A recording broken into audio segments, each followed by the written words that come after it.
Calígula tornou-se imperador romano logo depois de Tibério. Ele foi o sucessor de Tibério. Tibério preparou Calígula para a sucessão imperial. Só que eu acredito que Tibério não sabia que estava preparando para ser o seu sucessor um narcisista megalomaníaco. Ele achou que estava tomando uma decisão assertiva, né? O fato é que Calígula sucedeu Tibério. Ele ascendeu ao poder imperial, ainda novo. Seu nome é Caio César Germânico, popularmente Calígula, que quer dizer botinhas. E Calígula tornou-se conhecido, muito popular, devido às suas orgias obscenas. É isso? Os seus atos libidinosos. Ele gostava muito de se divertir praticando sexo em grupo, com homens e com mulheres, publicamente. Isso revela a personalidade depravada e pervertida de Calígula. Os historiadores Suetônio Tranquilo e Tácito comentam nos seus escritos que Calígula tinha relações incestuosas publicamente com as suas irmãs de menores. Então esse cara foi de fato um depravado. Mas, além de depravado, Calígula, devido à sua soberba, ele desenvolveu um delírio de teomania. O teomaníaco é aquele que tem loucura de querer ser Deus. Ele não foi somente um megalomaníaco, ele foi um teomaníaco. Olha bem, teomania, teo no grego é Deus e mania é loucura. Então é loucura de querer ser Deus. Então Calígula se divinizou, Calígula se deificou. Ele promulgou uma lei que punisse todos quantos não reverenciassem a deidade do imperador. Calígula desenvolveu políticas públicas de construção de um gigantesco e suntuoso templo. E esse templo foi uma homenagem ao deus Calígula. Então ele de fato queria ser igual a Deus. Olha, Calígula, como todo imperador, era detentor também do poder judiciário. Ele promulgou uma lei que permitisse colocar em pontos estratégicos imagens do busto do imperador. E todos quantos derrubassem essa imagem seria punido com muita rigorosidade, porque estaria matando um deus. Seria um teocídio. Então derrubar uma imagem com o busto de Calígula seria matar um deus. É um teocídio. Teo, Deus, e sídio, crime. Então, derrubar uma simples imagem seria matar um Deus. Que loucura, né? Que loucura. Então, teocídio seria mais grave do que um homicídio, que é matar um homem. Um teocídio seria mais grave do que um genocídio, que é exterminar uma raça. Até onde chegou a loucura de Calígula, Caio César Germânico, Calígula. Olha, Calígula desenvolveu políticas públicas de apoio aos espetáculos que aconteciam no Coliseu e na política de pão e circo. Sabe por quê? Ele não estava pensando no bem-estar social. Ele não estava pensando em fortalecer a economia do Império Romano, não. Estava pensando em si. Porque a política de pão e circo e o Coliseu eram estratégias do governo para manter a classe plebeia tranquila, serena. Porque se houvesse uma revolta dos plebeus, porque a classe plebeia era a classe majoritária, os patrícios era a classe minoritária, os patrícios eram os aristocratas, né? A classe que era detentora do poder financeiro. Já os plebeus era classe pobre, mas era classe majoritária. Então Calígula tinha que manter as políticas assistencialistas para evitar uma revolta plebeia. Porque se os plebeus se revoltassem, Calígula poderia ser destronado. Ele poderia ser deposto do cargo de imperador. Entendeu? Então ele estava preocupado não com o bem-estar da sociedade, mas estava preocupado consigo mesmo. Olha, havia nos dias durante o período imperial, havia órgãos importantes, né, como a magistratura e o Senado. Só que durante Roma republicana, esses órgãos tinham influência, eles tinham poder. Já no período imperial, esses órgãos tornaram-se fracos. Sabe por quê? Porque o imperador, ele era detentor de todo o poder. Do poder legislativo, do poder executivo, do poder judiciário. Não tinha nenhuma instância de poder acima do imperador. Entende? Aí veja aí o porquê da impunidade dos imperadores. Mas nos dias da gestão de Calígula, o Senado ficou indignado com o comportamento de Calígula, com as suas orgias obscenas, entendeu? com as suas truculências, e considerou Calígula indigno de permanecer no trono imperial. Aí diz a tradição que a guarda pretoriana assassinou Calígula. Alguns dizem que não, que Calígula suicidou. Mas existem evidências históricas de que Calígula foi assassinado pela guarda pretoriana. Mas ascende ao poder Cláudio Sousa Augusto Germânico. O seu nome popular era Nero. Com 17 anos de idade, ele governa de 54 a 68 da era cristã. O período de perseguição mais sistematizado, mais truculento, foi o de Nero. Eu diria que foi pior do que a perseguição de Diocleciano. Foi pior do que a perseguição de Décio. Foi pior do que a perseguição de Carácara Severo e de Sétimo Severo. Logo depois do incêndio de Roma, veio uma perseguição que muitos martírios aconteceram. Os historiadores comentam que durante o incêndio de Roma, Nero estava ausente da cidade, para não levantar nenhuma suspeita, mas na realidade ele foi o mandante, ele foi o autor intelectual do crime.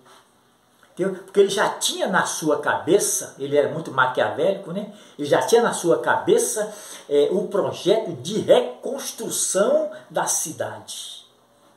E aí com isso ele ia ganhar credibilidade, ele ia se projetar entre os plebeus, entendeu? Ele ia ganhar credibilidade entre a classe plebeia, que era a classe majoritária. Olha, e logo depois do incêndio de Roma, aí veio uma perseguição terrível, né? Muitos crentes e judeus foram queimados vivos, né? Nero, ele criou muitos métodos de tortura, o método de decapitação ele criou, o método de crucificação ele utilizou também, o método de queimar o cristão na fogueira. Inclusive Pedro, o apóstolo Pedro, ele foi morto de cabeça para baixo, né? Com um símbolo de humilhação. Aí surgiu uma cruz, né? Uma cruz de cabeça para baixo. Ela é chamada de cruz quebrada ou cruz de Nero. É uma espécie de zombaria à cruz de Cristo. E Paulo também foi morto, né? Só que Nero foi morto de cabeça para baixo e Paulo foi decapitado em Roma. É isso? Nero utilizou também o Coliseu, né? Crentes morriam de forma agonizante na boca dos leões. Entendeu? Na boca dos leões. Olha, Nero foi, eu diria que depravado o tanto quanto Calígula. Nero mandou matar a sua mãe, Agripina. Ele mandou matar sua mãe, mas um assassinato como se parecesse um suicídio para não levantar suspeita. Nero mandou assassinar suas duas irmãs, por razões políticas, aquela Cláudia Otávia e Popéia Sabina. Eu disse que Nero foi pervertido tanto quanto Calígula. Nero tinha um conselheiro espiritual chamado Senega, e Senega era praticante do estoicismo, né? O estoicismo é uma filosofia, ou é, porque existe até hoje, é uma filosofia que busca a felicidade, o bem-estar, através da negação do prazer. É preciso abster do prazer para ser feliz. Só que este Senega, ele suicidou. Porque Nero foi um manipulador.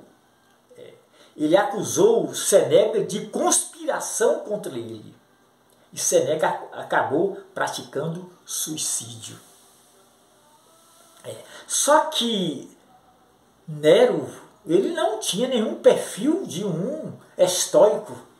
O estoico é aquele que não busca prazer. Nero estava mais para hedonista do que para estoicista. Porque o estoicismo nega o prazer. O hedonismo busca o prazer de forma exacerbada. E Nero tinha o prazer como ideal de vida. Nero era um hedonista, não um estoicista. Então acho que Seneca perdia o seu tempo tentando ensinar para Nero o estoicismo. O fato é que Seneca suicidou. Eu disse que Nero foi também pervertido tal qual Calígula, né? Nero casou com um jovem. Deixa eu ver se eu me lembro aqui o nome do jovem. Esporo. Esporo era mais ou menos esse o nome do esposo de Nero. Então houve uma festividade de grande impacto. Não é isso? Nero casou com um homem. Só que depois de algum tempo de casado, Nero mandou assassinar o seu esposo, e de uma forma truculenta. É isso? De uma forma muito cruel. O assassinato do esposo de Nero foi muito cruel. É isso? Castraram o jovem esposo de Nero, amando de Nero. Então esse camarada ele foi muito terrível, né? Foi muito terrível. Olha, o Senado da época, eu disse que não existia nenhuma instância do poder acima do imperador. O Senado e a magistratura não podiam fazer nada contra o imperador, mas o Senado também considerou Nero de um insano, né? De um monstruoso insano, e não podia permanecer no trono imperial. É isso? De acordo à tradição, Nero praticou o suicídio. Nero não foi morto pela guarda pretoriana. Calígula, sim. Nero, não. Nero praticou suicídio. Olha, depois da morte de Nero, Roma contemplou a ascensão de 4 imperadores, né? Porque as perseguições elas não eram assim, não eram ininterruptas, não. Elas aconteciam esporadicamente. Havia tempo de perseguição, tempo de truculência, mas também havia tempo de quietude, tempo de tranquilidade, tempo de bonança para cristãos e judeus. Então o período de tortura, de perseguição, cessou logo depois da morte de Nero. Olha, 3 imperadores sucederam Nero. Foi aquele Galba, Otão e Vitélio. Não vamos comentar sobre esses imperadores, senão o vídeo vai ficar muito longo. Agora, o 4º imperador aqui foi Vespasiano, né?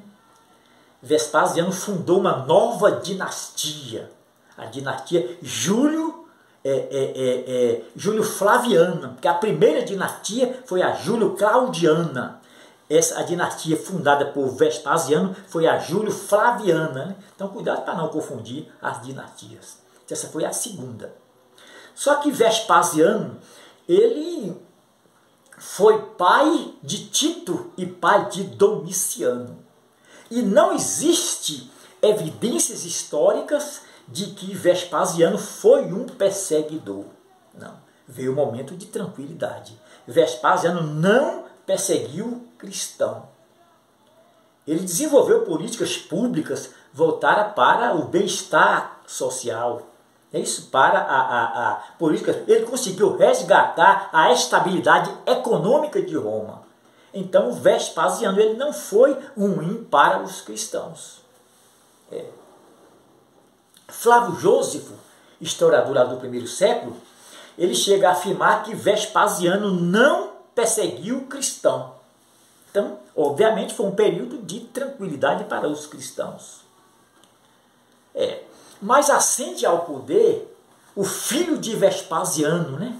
Tito, general romano. E Tito é conhecido pela diáspora judaica do ano 70, lembra? Nós falamos sobre a diáspora judaica em vídeos anteriores, que foi um cumprimento profético, que Cristo predisse a destruição de Jerusalém e do templo de Jerusalém. E foi Tito quem comandou a destruição de Jerusalém e do templo de Jerusalém. Aí houve uma grande diáspora judaica. Ascende também ao poder um irmão de Tito, filho de Vespasiano, chamado de Domiciano, né? Domiciano. E Domiciano, ele ascende ao poder, parece que é de 79 a 89 da era cristã, mais ou menos isso. E Domiciano não foi um bom imperador, tal qual seu pai, não foi. Ele não foi. Ele foi um perseguidor. Ele criou uma religião chamada de domicianismo, né, que levava o seu nome. Nos dias de Domiciano aconteceram também muitos martírios. Olha, João, o último dos apóstolos, foi exilado para uma ilha chamada Patmos, não é isso? Por Domiciano. Nos dias da gestão de Domiciano, ocorreu também o martírio de um servo fiel chamado Antipas.